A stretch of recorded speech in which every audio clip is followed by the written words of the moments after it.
ఒక యువత అందరూ కూడా విజ్ఞప్తి చేస్తూ ఉన్నా, బీఆర్ఎస్ పార్టీ కుటుంబ సభ్యులందరూ కూడా విజ్ఞప్తి చేస్తూ ఉన్నా, గ్రామాన మనందరం కూడా రేపు మనం ఎందుకంటే ప్రతిసారి చేస్తాం, ఒక్కొక్కసారి వేలాది చెట్లు నాటిన సందర్భాలు ఉన్నాయి. ఇప్పటికి అవి పార్కులుగా కొన్ని ప్రాంతాల్లో చేసుకున్నాం, కొన్ని ప్రాంతాల్లో చెట్లు నాటాం, మొక్కలు నాటడం, చెట్లు ఎదిగాయి. అట్లా రేపు అందరూ కూడా తెలంగాణ వ్యాప్తంగా కేటీఆర్ గారి జన్మదినం సందర్భంగా మొక్కలు నాటే కార్యక్రమం చేయాల్సిందిగా విజ్ఞప్తి చేస్తూ, అదే రకంగా చాలా అనాథ ఆశ్రమాలు ఉంటాయి. అక్కడ మనం ఏదన్నా వారికి ఇంత సాయం చేసి ఒక పూట వారితో కలిసి ఉండడం, ఇంత భోజన కార్యక్రమాలు చేయడం, మిగతా సేవా కార్యక్రమాలు చేయాల్సిందిగా అందరూ కూడా విజ్ఞప్తి చేస్తూ ఉన్నాం. గతంలోనే చాలా స్కూల్స్ బాగు చేసాం.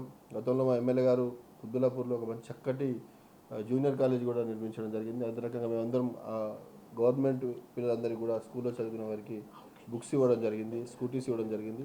ఇట్లా రేపు అందరూ కూడా దాంతోపాటు ముఖ్యంగా ఇందాక శ్రావణన్న గారు చెప్పినట్టు రేపు మన నాయకుడు కేటీఆర్ గారు 10 గంటలకు ఇందిరా పార్కులో మరి ఢిల్లీలో జరుగుతున్నటువంటి ఒక దాష్టికం ఉందో దానికి ఆ యువతకు మద్దతుగా వారు చేస్తున్నటువంటి కార్యక్రమాలకు ఎవరైతే ప్రభుత్వం కేంద్ర ప్రభుత్వం చేసిన కార్యక్రమాలను నిరసిస్తూ రేపు ఇందిరా పార్కులో ఒక పెద్ద ధర్నా ఏర్పాటు చేయడం జరిగింది.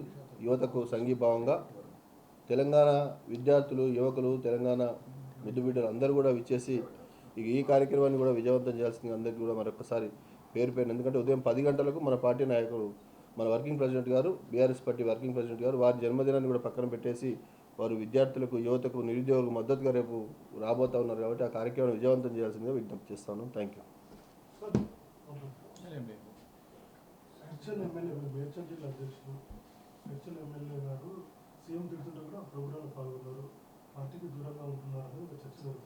వస్తున్నారు వారు పార్టీ కార్యక్రమంలో పాల్గొంటున్నారు కదా.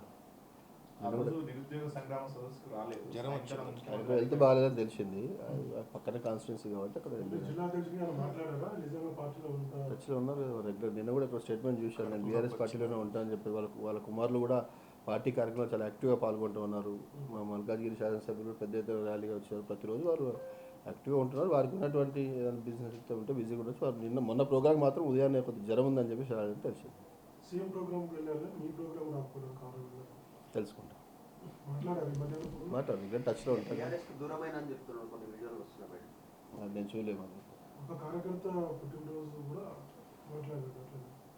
మొన్న మన పార్టీ ఎల్పీ మీటింగ్ అయినప్పుడు వచ్చింది కదా, అసెంబ్లీకి వచ్చేది పార్టీ ఆఫీస్లో. వారు అట్లా దూరం అవుతారని మేము అనుకోవట్లేదు. వారు యాక్టివ్గా పనిచేస్తారు. Thank you.